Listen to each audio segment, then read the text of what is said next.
Halo semuanya, kembali lagi di Lekat, lebih dekat dengan bidang eksternal. Nah, gimana nih teman-teman, pasti semuanya udah pada penasaran banget gak sih sama Lekat yang akhirnya tuh tayang di bulan Oktober ini. Nah, sebelumnya, perkenalkan aku Sasa, staf muda dari Biro Media, Data dan Informasi, Divisi Informasi. Di sini aku bakal nemenin kalian untuk mengenal lebih jauh apa sih bidang eksternal itu.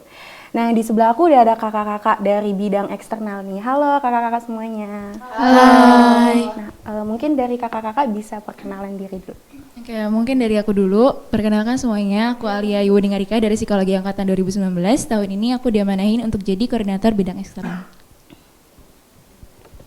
Oke, halo, nama aku Angelin Purba, aku biasa dipanggil Angel dan tahun ini aku jadi kepala bidang di bidang Somalia. Oke, halo semua, kenalin nama aku Putra Madani Salim. Aku angkatan 2019, tahun ini diamanahi sebagai Kepala Bidang Hubungan Masyarakat. Halo semuanya, perkenalkan nama aku Safa Hanifah Ayu Wulandari. Aku biasa dipanggil Safa. Tahun ini aku diamanahkan sebagai Kepala Bidang Kajian dan Aksi Strategis. Salam kenal semuanya. Gimana nih kabar-kabar kakak semuanya nih? Baik. Baik, alhamdulillah. Oke, tanpa berlama-lama lagi nih kak. Jadi aku udah nyiapin papan pertanyaan. Nah, jadi isinya itu beberapa pertanyaan yang akan nanti kakak jawab semuanya ya. Jadi langsung aja kita ke pertanyaan pertama. Nah, yang pertanyaan pertama itu apa sih yang dimaksud dengan sektor eksternal menurut Kak Alia? Oke, jadi sektor eksternal itu merupakan wujud perwajahan dari BEM Psikologi Undip ke masyarakat luar atau ke pihak eksternal, di mana di eksternal ini melalui 3 ranah bidang, ada Somalia, Kastrat, dan juga Humas, di mana ketiga bidang itu punya tanggung jawabnya masing-masing melalui proker yang mereka jalankan. Kayak contohnya Somalia ini bertanggung jawab atas menjalankan salah satu tridharma perguruan tinggi, yaitu pengabdian masyarakat. Lalu yang kedua ada Kastrat, dia bertanggung jawab dalam pengawalan isu, baik itu kesehatan mental hingga isu sosial politik dari tingkat fakultas, universitas hingga nasional, sekaligus mengawal eskalasi pergerakan. Terus untuk Humas sendiri bertanggung jawab sebagai peningkat dan juga pemelihara citra positif untuk si organisasi, yaitu BEM Fakultas Psikologi Undip.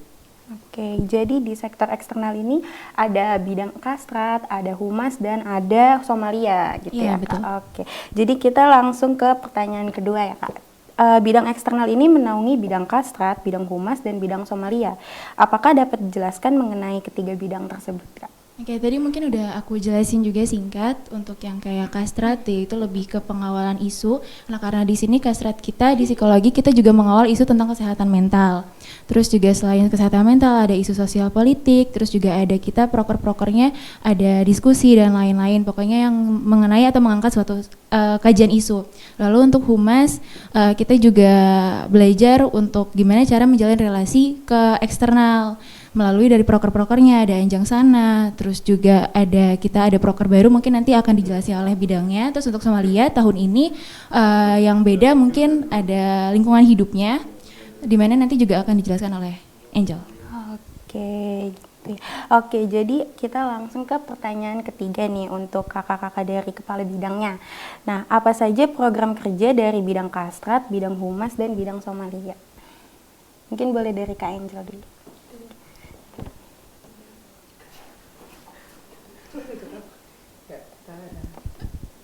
Kalau misalkan dari bidang Somalia sendiri itu kan bidang sosial masyarakat dan lingkungan hidup gitu ya. Nah, jadi di sini fokus kita pada kemasyarakatan dan juga tahun ini kita mengangkat lingkungan hidupnya gitu. Nah, untuk proker-prokernya sendiri di sini ada 6 program kerja gitu. Yang pertama itu mungkin ada sekolah binaan 1, di mana sekolah binaan 1 ini tuh bahasanya mungkin kita kayak ngajar gitu ya ke anak-anak TK gitu, dan tiap tahunnya itu kami membawakan tema yang berbeda. Cuma kalau misalnya tahun ini fokus kita tuh ngajar anak-anaknya ini kepada pendidikan karakter. Contohnya apa? Misalkan tuh ada kayak tentang kejujuran, sopan santun, dan nilai-nilai simple gitu yang memang penting gitu loh untuk diterapkan gitu sejak dini kayak gitu. Nah, selanjutnya ada sekolah binaan 2 atau sekolah bin 2. kalau Skolbin 2 ini tuh dia masih berkesinambungan sama Skolbin 1, cuma bedanya beda target gitu. Kalau Skolbin 1 kepada anak-anak, kalau Skolbin 2 ini kepada orang tua atau tenaga pendidik dan pengajar gitu. Jadi di sini kita ada workshop di mana kita menyampaikan atau mengedukasi tentang parenting, pengasuhan gimana sih yang baik untuk anak-anak kayak gitu. Lalu yang ketiga itu ada Kita Teman Cerita gitu, atau disingkat KTC. Di sini kita merupakan platform atau wadah yang nantinya tuh buat teman-teman yang butuh cerita atau curhat kayak gitu, itu bisa nih ke Kita Teman Cerita gitu. Karena di sini kita juga dari workshop KTC ini kita menghasilkan output, ada konselor teman sebaya yang nantinya teman-teman baik dari mahasiswa Undip maupun di luar Undip itu bisa untuk cerita-cerita atau istilahnya konseling gitu ya sama teman-teman sebaya kayak gitu. Nah mungkin buat teman-teman yang mau gitu bisa lihat gitu, dicek di IG-nya di @ktc_undip kayak gitu. Nah selanjutnya yang keempat itu ada PFA atau Psychological First Aid.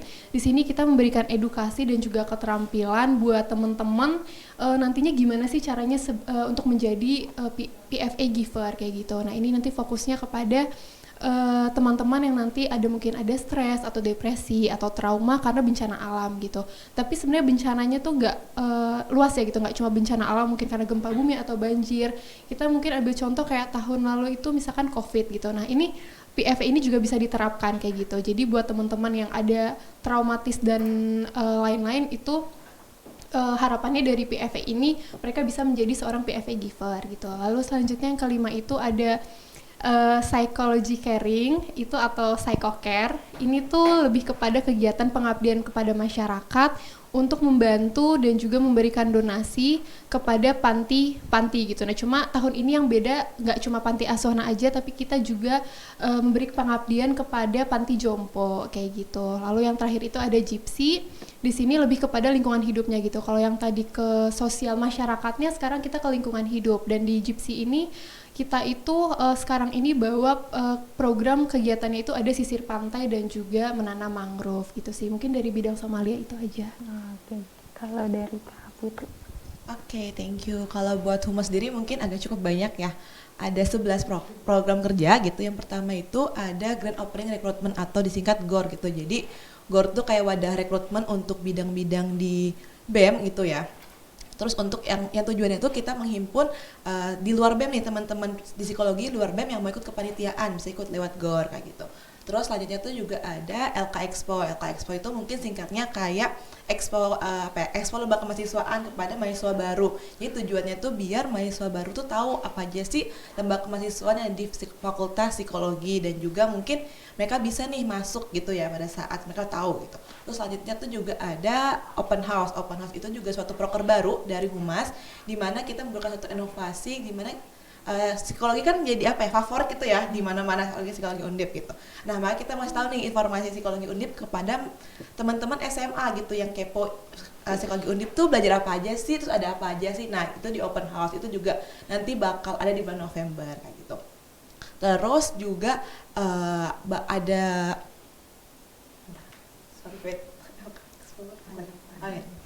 Oke, terus juga ada kelas MC. Nah, kelas MC ini juga suatu proker kayak unggulan juga dari Humas karena kita output dari kelas MC sendiri itu bakal menghasilkan MC dan juga moderator mau MC formal ataupun MC non formal yang tujuannya itu bisa diberdayakan di Fakultas Psikologi juga kayak gitu. Terus juga untuk agendanya ada yang mungkin yang sering yang sering terkenal gitu ajang sana ataupun kunjungan gitu. Jadi kita mau berkunjung secara internal ataupun eksternal kepada organisasi keluar contohnya kayak BEM dari Undip ataupun dari BEM dari luar kayak gitu.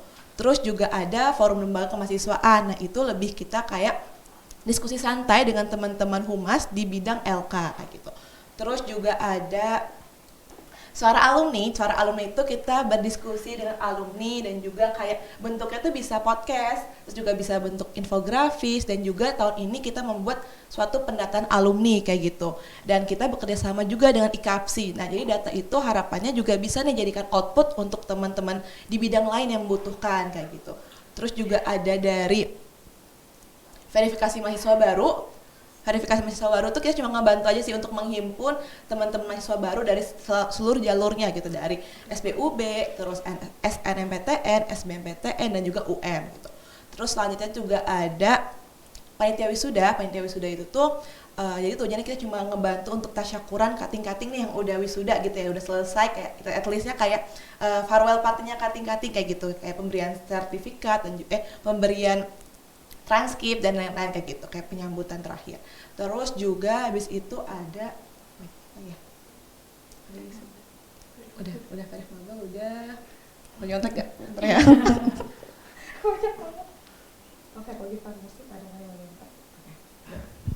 Oke, terus selanjutnya ada apa di Magenta. Nah, ada apa di Magenta tuh sifatnya kayak tentatif gitu, kayak kalender event gitu. Jadi kita menghimpun event-event ataupun kegiatan yang ada di Fakultas Psikologi kayak gitu di setiap bidangnya dan juga di UKM-UKM-nya. Jadi kita nge-branding di Instagram psikologi kayak gitu. Terus juga di Adapa Magenta juga bisa berupa infografis nih, kayak teman-teman dari bidang lain ataupun UKM lain yang mau nge-branding acaranya boleh banget lewat Adapa di Magenta karena kita bisa bentuknya infografis kayak gitu. Terus yang terakhir itu juga ada psikologi partnership. Nah, itu juga suatu proker baru dari Humas di mana kita harapannya itu tuh bisa menjalin relasi nih, nggak cuma dengan teman-teman bidang aja tapi juga dengan stakeholder luar kayak gitu. Mungkin dengan kayak perusahaan, dengan kafe ataupun dengan organisasi-organisasi luar gitu.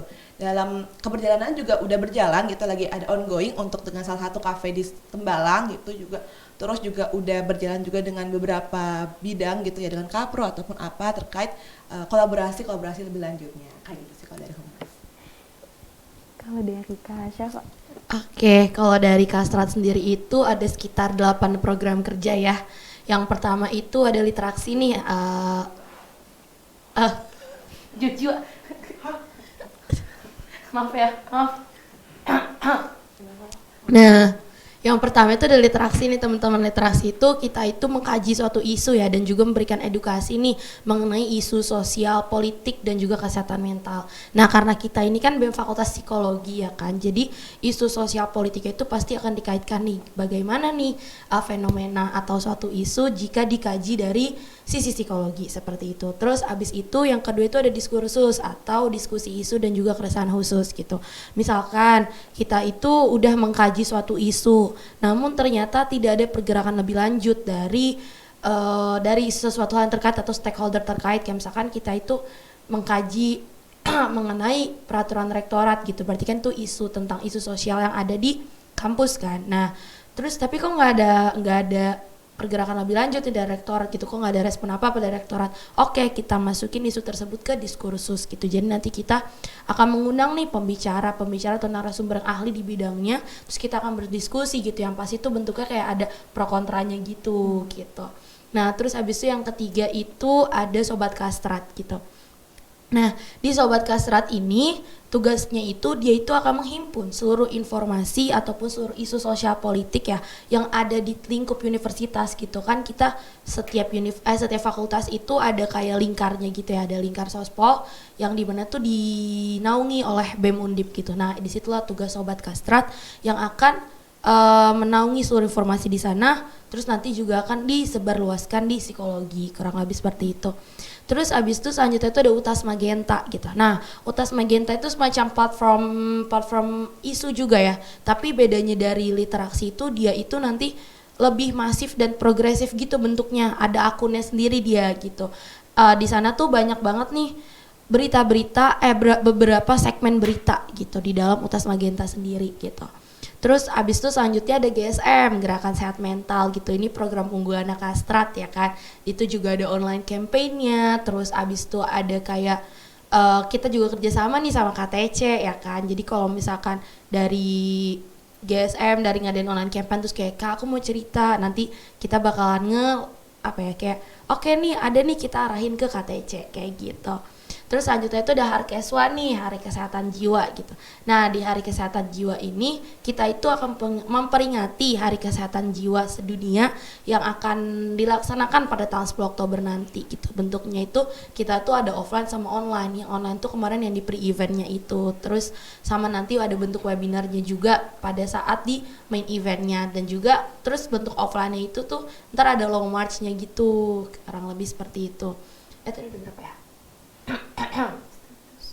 Nah, terus selanjutnya itu ada status. Teman-teman nih yang belum tahu ya, di Skastra itu ada sekolah politik loh. Jadi kalau misalkan teman-teman kayak, kenapa sih kok kita sebagai mahasiswa psikologi tuh kok harus banget ya melek akan isu sosial politik. Nah, kalau misalkan teman-teman tuh kayak bingung, mendingan kalian ikut status aja gitu biar tahu. Oh, jadi gini kenapa alasan masuk psikologi itu harus banget ikut status kayak gitu. Nah, terus selanjutnya itu ada korelasi teman-teman.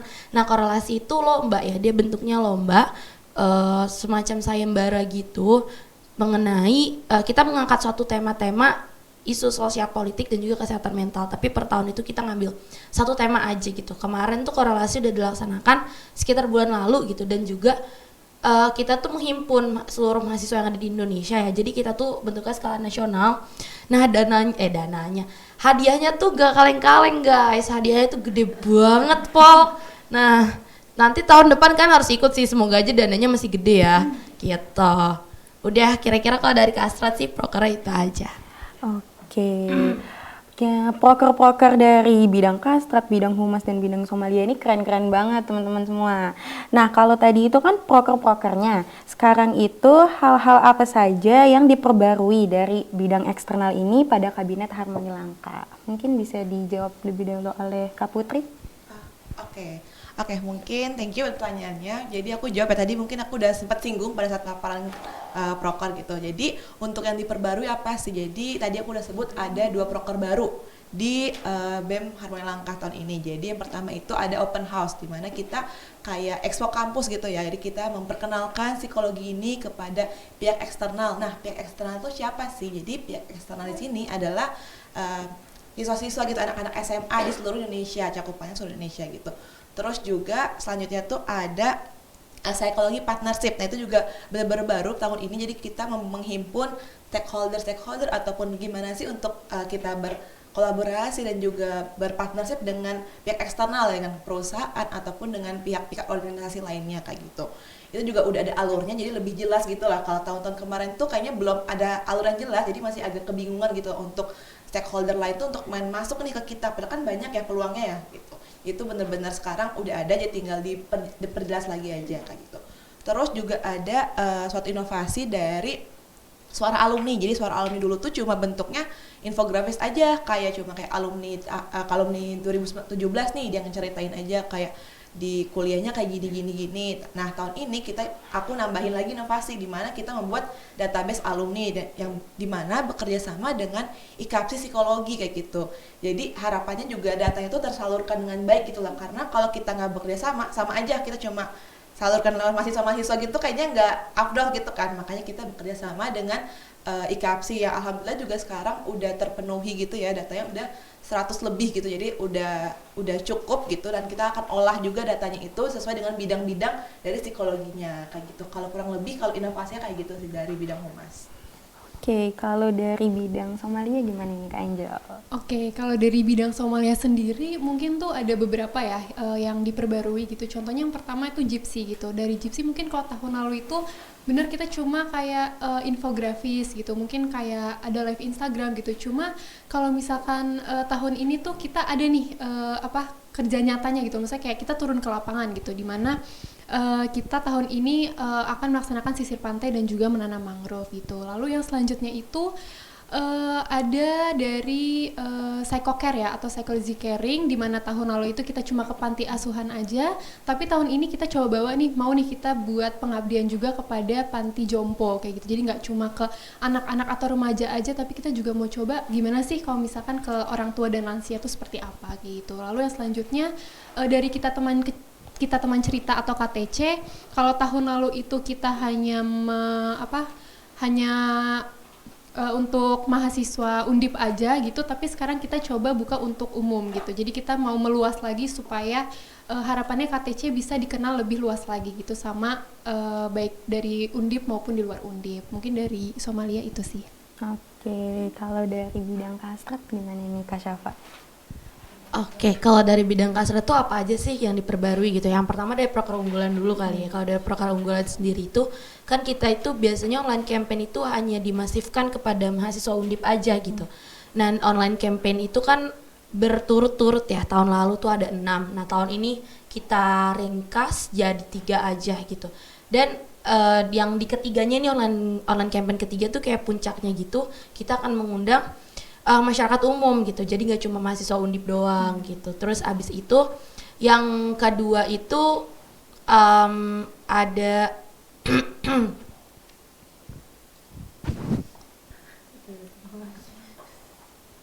Nah, yang kedua itu tuh ada Harkeswa tuh kan main eventnya seharusnya cuma 1 ya. Nah, kalau misalkan tahun ini tuh Harkeswa itu main eventnya ada 2 gitu. Jadi ada yang long march secara offline dan juga yang webinar secara online. Terus abis itu yang ketiga itu karena tahun lalu itu ada diskusi ya, ada diskusinya tuh ada 2. Yang pertama itu kayak ada diskursus dan juga poststrat, cuman yang poststrat itu aku pangkas gitu karena mereka itu kan intinya sama-sama berdiskusi ya kan. Terus abis itu yang keempat itu ada inovasi program kerja baru yaitu Sobat Kastrat gitu. Harapannya sih dengan adanya Sobat Kastrat ini segala isu ataupun informasi yang ada di Universitas Diponegoro ya, lingkar Sospol Undip sendiri itu dapat masif gitu disebarluaskan di psikologi Undip. Kurang lebih seperti itu sih dari Kastrat. Oke, pembaruan dari bidang eksternal ini nggak kalah kece-kece juga nih ya kakak-kakak semua ya. Terus pertanyaan selanjutnya nih Kak, bagaimana sih cara kakak-kakak untuk menangani suatu kendala di masing-masing bidangnya? Jadi boleh dijawab oleh Kak Syafa terlebih dahulu. Kendala Kastrat ya? Iya, kendala. Ini kendala internal atau eksternal nih? Kendala di dalam bidangnya gimana Kak? Oke, kalau kendala di dalam bidang ini sih sejauh ini alhamdulillah ya kalau antar staff tuh saling bantu gitu satu sama lain. Ini aku nggak peres ya, aku nggak modus. Teman-teman bisa tanya sama staff-staff aku. Nah itu beneran yang alhamdulillah sih kita saling bantu satu sama lain. Apalagi kan dalam 2 minggu terakhir ini anak-anak aku udah pada datang ke Tembalang kan, staff-staff aku udah datang ke Tembalang. Jadi kita tuh banyak banget nih acara bonding ataupun rapat yang emang kita laksanakan secara offline gitu. Kalau enggak seminimal-minimalnya hybrid lah gitu. Jadi kita bisa lah ngerasain kayak keluh kesah satu sama lain. Terus kalau misalkan overthinking juga kayak bisa dilakuin satu sama lain kayak gitu. Nah terus itu jadi kalau secara kendala tuh palingan kita itu, nih aku kasih contoh satu deh yang kendala ya. Harkeswa cari pembicara tuh susah banget Pol. Gitu itu susah banget beneran yang kayak di luar budget Kastrat sendiri gitu. Terus apalagi ya paling kalau kendala secara internal sih itu aja sebenarnya gitu. Kecuali kalau misalkan yang ditanya secara eksternal gitu ya. Itu paling ya emang kurang aja sih gitu, kurang semacam concern mahasiswa psikologi ke Kastrat BEM psikologi itu kurang gitu. Kurang lebih seperti itu sih. Oke, kalau dari bidang humas gimana nih Kak Putri? Oke, kalau untuk kendala dari bidang humas, mungkin kalau dari internalnya sendiri tadi hampir sama kayak Safa ya. Kalau dari untuk staff-staffnya sendiri, alhamdulillah untuk saat ini juga aman-aman aja gitu ya, kayak nggak ada kendala-kendala yang kayak ngilang-ngilangan ataupun apa, alhamdulillah banget. Terus juga aku siasatinnya tuh biasanya kalau untuk komunikasi gitu ya, aku kadang ada selain ada Rabit tuh ada kayak ngobrol-ngobrol santai sama teman-teman humas karena waktu itu masih online, biasanya ngebondingnya tuh lewat ya udah kita online kayak lewat Zoom gitu, terus kita ngobrol-ngobrol kayak sharing-sharing kayak ada games-gamesnya kayak gitu supaya mereka juga lebih terbuka gitu. Terus juga untuk kendala lainnya tuh mungkin ada ya penyesuaian dari online ke offline gitu ya. Kan ada beberapa program kerja humas yang awalnya tuh dirancangnya secara online tapi karena ada perubahan situasi jadi benar-benar harus offline kayak itu, kayak mungkin agak kendala, jadi kita masih menyesuaikan gitu, masih belajar menyesuaikan itu juga sih. Tapi alhamdulillah teman-teman dari staf humas juga saling membantu juga kayak gitu, jadi berjalan dengan lancar juga sih kurang lebihnya kayak gitu. Oke, terakhir dari bidang Somalia nih Kak Angel. Oke, kalau misalkan di bidang Somalia itu kalau kendala mungkin kurang lebih sebenarnya sama gitu ya. Kalau internal sendiri sih sejauh ini ya aman-aman aja gitu. Mungkin ya itu tadi dari tadinya online terus sekarang offline itu butuh penyesuaian lagi. Dan mungkin kalau untuk program-program kerja yaitu tadi yang Gypsy, kalau sebelumnya itu kita dari cuma infografis dari Instagram aja, sekarang kita turun langsung nih ke lapangan, itu mungkin butuh waktu dan juga tenaga dan energi dan pikiran, itu gimana nih caranya supaya bisa terlaksana gitu loh dengan situasi dan kondisi sekarang yang baru kayak gitu. Terus habis itu kendala lainnya itu lagi mungkin kalau proker ya mungkin di sekolah binaan gitu ya, dimana kita di sini harus ke anak-anak kayak gitu. Sedangkan anak-anak ini kan pasti karakternya juga beda-beda kayak gitu. Jadi di sini juga butuh adaptasi. Jadi kalau kendala dan hambatan mungkin lebih kepada penyesuaian, adaptasi dan juga komunikasi yang tadinya dari online jadi offline kayak gitu sih. Mungkin kurang lebihnya itu. Oke, jadi cara untuk menangani suatu kendalanya itu ada di komunikasinya untuk mempererat komunikasi antar satu bidangnya ya Kak. Oke, jadi ke pertanyaan selanjutnya nih Kak. Bagaimana cara kakak-kakak dalam mengatur waktu di tengah kesibukan situasi perkuliahan yang sudah mulai offline? Mungkin boleh dijawab oleh Kak Alia. Oke, kalau misalnya dari aku sendiri, yang pasti tadi skala prioritas dan juga komunikasi. Semisal memang aku belum bisa mendampingi dari ketiga bidang, aku bilang aku izin dan terus juga aku akan minta terus untuk diupdate. Kayak contohnya kan sekarang kita memakai Trello. Trello itu menurut aku lumayan bisa ngebantu banget. Jadi semisal memang nanti aku belum bisa mendampingi, terus aku minta tolong diupdate, nanti di situ bisa aku langsung kasih feedbacknya.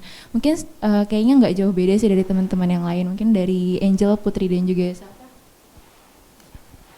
Kalau dari aku sama pasti skala prioritas gitu ya, nggak jauh-jauh dari situ. Dan juga mungkin sekarang kita pasang target aja gitu ya. Kalau misalkan kayak target kita minggu ini apa, minggu depan apa, bulan depan apa, dan kita usahain semua itu terlaksana sesuai timeline kayak gitu. Dan juga tadi kalau misalkan berdasarkan kesibukan masing-masing, kita coba bagi waktunya gimana caranya supaya kita nggak memang nggak bisa dua-duanya kita kerjain, harus ada satu yang dikorbankan, tapi itu pinter-pinternya kita mencari waktu mana yang bisa kita lakuin duluan, kita selesaikan duluan, baru yang lainnya menyusul kayak gitu kalau dari aku.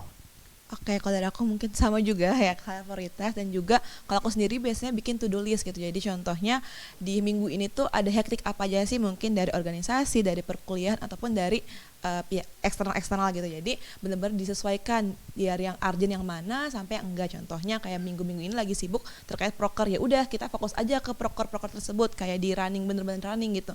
Nanti setelah itu kan bisa kita evaluasi aja, kayak ya udah kita nyambi sambil kuliah tinggal dievaluasi aja kan. Nah kayak gitu sih, lebih ke tahu prioritasnya mana aja sih yang harus didahulukan kayak gitu, biar enggak apa ya, kita kan pengennya kadang tuh kita pengennya multitasking ya, tapi kan kadang nggak bisa ya, kadang pasti ada aja yang pasti ada yang miss ataupun apa. Nah jadi makanya aku lebih ke fokus satu dulu, nanti baru diselesaikan yang lain kayak gitu.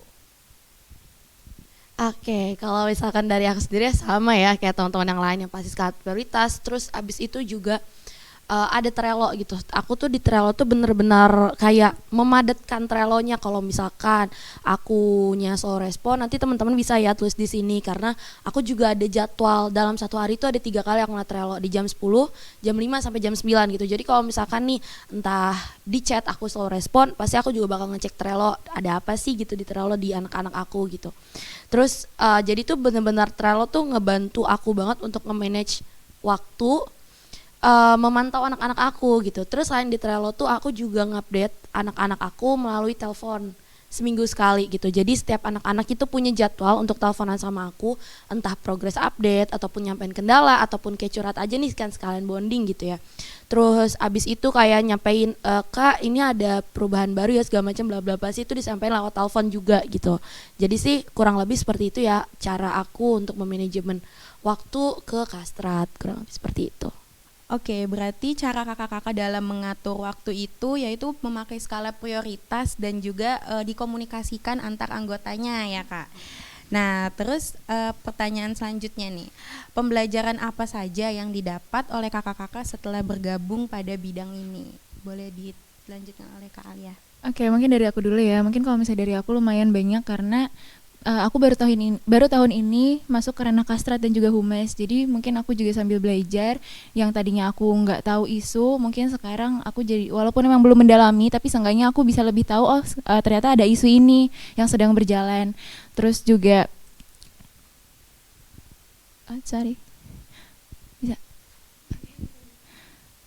terus juga gimana cara nge-manage kan yang sekarang aku juga nge-manage 3 bidang. Terus juga aku lebih bisa tahu gimana caranya program kerja yang memang langsung berkaitan dengan dekanat. Kayak contohnya humas kan banyak banget tuh, kayak contohnya ada kayak tadi wisuda dan macam-macam dan lain-lain. Mungkin kalau dari aku kurang lebih seperti itu. Kalau dari aku, pembelajaran yang pastinya ada kepemimpinan itu terasa banget ya, teruji banget. Terus habis itu manajemen waktu, kontrol diri, dan juga problem solving itu juga menurut aku sangat dapat ya di sini. Karena aku juga di sini nggak sendiri, aku ada 6 staff gitu, dan juga ada Alia juga selaku korbit. Dan di sini gimana caranya nih kita bisa satu pikiran gitu, selaras gitu untuk proker itu tuh berjalan dengan baik dan tujuannya tercapai kayak gitu. Terus habis itu juga untuk waktu tadi ya, untuk manajemen waktu juga di sini terasa juga. Dan selain itu pelajaran lain yang didapat itu kita di sini bisa lebih saling menghargai dan memahami satu sama lain gitu. Jadi nggak cuma aku mungkin punya konsep kayak gini, tapi aku nggak boleh nurutin mauku aja gitu loh. Aku di sini punya staff, mereka juga punya inovasi dan pemikiran sendiri, dan di sini kita sama-sama diskusi jalan tengahnya bagusnya gimana gitu. Jadi kita bisa saling menghargai dan lebih toleransi antar sesama kayak gitu. Oke, kalau dari aku sendiri untuk pembelajaran bener sama kayak Angel, mungkin dari kepemimpinannya sih itu kayak benar-benar belajar gitu ya, apalagi gimana sih kita ngemimpin. Dari humas itu kan ada kurang satu lagi atau 7 dari humas sendiri kan ada 7 staff ya. Nah itu kan harus benar-benar beda karakter, beda sikap, dan juga beda gimana cara mereka untuk berkomunikasi. Jadi aku lebih gimana sih untuk menyesuaikan karakter aku kepada mereka nih, untuk masuk, untuk nge-lead mereka gitu. Harapannya juga di humas mereka nggak juga tertekan juga, kayak maksudnya kayak mereka di BEM itu nggak cuma kerja doang. Nah harapan aku juga aku bisa menjalin komunikasi juga mereka rasa nyaman di humas kayak gitu. Itu benar-benar aku dapetin gitu di humas. Terus juga sama itu aku juga dapat relasi banget sih dari humas, karena kan humas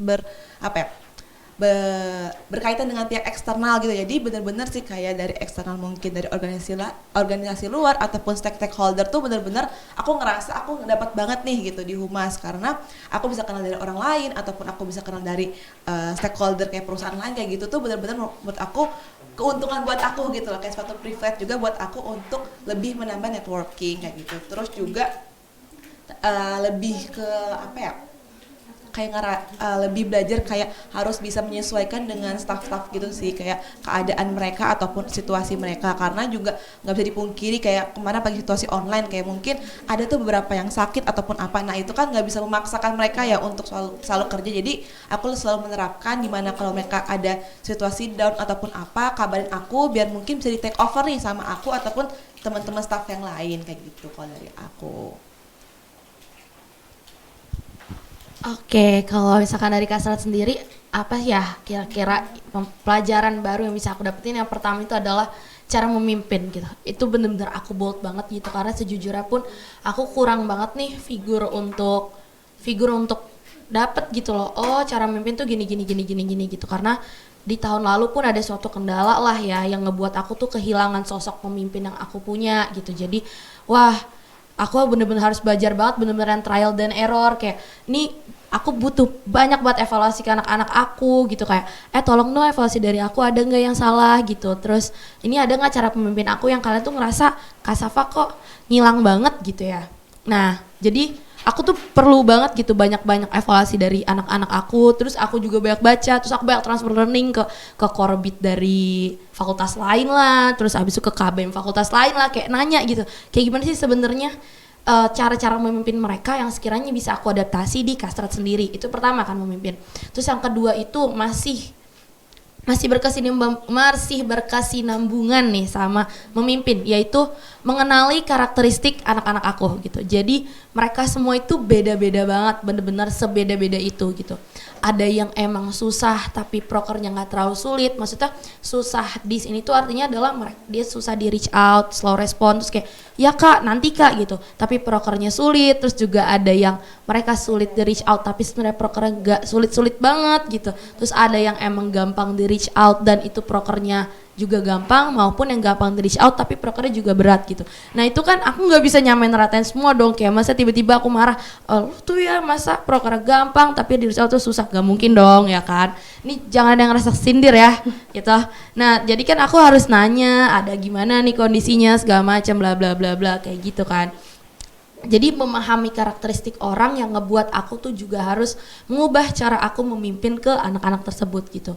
Terus abis itu yang ketiga itu adalah harus banyak-banyak baca. Sebenarnya udah dari tahun lalu sih gitu kan, karena aku di Kastrat pun udah dari tahun lalu gitu. Cuma tahun lalu itu aku nggak bener-bener ditekanin untuk baca gitu kan. Tapi karena sekarang itu aku mengemban amanah menjadi seorang kabit, jadi aku bener-bener harus baca, harus bener-bener kayak up to date banget. Hari ini tuh ada isu apa gitu. Hari ini tuh kira-kira apa yang bisa aku brainstorm sama anak-anak aku kayak gitu. Kurang lebih seperti itu sih. Oke, jadi pembelajaran yang didapat oleh kakak-kakak ini nih sangat-sangat apa ya namanya, sangat-sangat relate banget ya dan sangat-sangat berguna banget untuk kehidupan kakak-kakaknya gitu. Nah, kita masuk ke pertanyaan terakhir, yaitu apakah ada pesan untuk adik-adik yang berminat untuk bergabung di dalam bidang eksternal ini? Mungkin boleh dijawab oleh Kak. Mungkin untuk teman-teman atau adik-adik nanti yang mau masuk BEM tahun depan yang mungkin punya ketertarikan untuk bisa langsung terjun ke lapangan, seperti contohnya mengabdi kepada masyarakat atau mengkaji sebuah isu atau bahkan menjalin relasi dengan pihak luar, bisa banget untuk gabung ke eksternal dan jangan takut gitu karena kan nanti pasti waktu kalian masuk juga udah ada kakak-kakak yang bisa ngebantu gitu. Mungkin dari teman-teman ada pesan dari masing-masing bidang. Mungkin bisa diawalin oleh Kak Angel. Oke, buat teman-teman gitu ya yang tertarik kepada pengabdian kayak gitu, terus habis itu bantu-bantu, itu boleh banget daftar ke bidang Somalia gitu. Dan terlebih di sini kita nggak fokus hanya kepada sosial dan masyarakat, tapi kita di sini juga ada loh hal yang bisa kita lakuin untuk lingkungan hidup kayak gitu. Jadi di sini kita mencoba mewadahi teman-teman yang mau mengabdi, berbuat baik dan peduli terhadap sesama bisa di bidang Somalia gitu. Oke, untuk kalau teman-teman yang pengen masuk bidang humas, kayak seperti namanya ya hubungan masyarakat, mungkin teman-teman yang tertarik banget nih untuk menjalin relasi dengan pihak eksternal ataupun suka bertemu dengan orang-orang baru, ini cocok banget sih menurut aku, karena di humas ini teman-teman juga bisa belajar nih bertemu dengan orang baru, gimana karakternya dan juga berkomunikasinya tuh lebih apa ya, kita asah gitu kan. Jadi menurut aku kalau teman-teman minat di pihak eksternal, join humas. Oke, kalau misalnya Kastrat sendiri nih ya, kalau teman-teman mau banget ngerasain namanya mahasiswa demo ya, join Kastrat. Terus kalau misalkan teman-teman suka banget nih berdiskusi, join Kastrat. Terus kalau misalkan teman-teman concern banget nih, aku mau jadi mental health warrior, join Kastrat. Itu ada loh, ada GSM ya kan. Terus abis itu kalau misalkan teman-teman suka banget nih yang namanya semacam memasifkan suatu berita, kayak misalkan, aku baca suatu isu menarik dan kayaknya mahasiswa psikologi tuh perlu banget tahu, join juga di Kastrat, kayak gitu sih kira-kira. Oke, nggak kerasa banget nih Kak, waktunya udah habis ini untuk pertanyaan dari sektor eksternal gitu. Oke, jadi lekat pada episode 6 ini sekaligus menjadi lekat terakhir dalam Kabinet Harmoni Langkah ini. Sampai jumpa kawan-kawan. Bye-bye.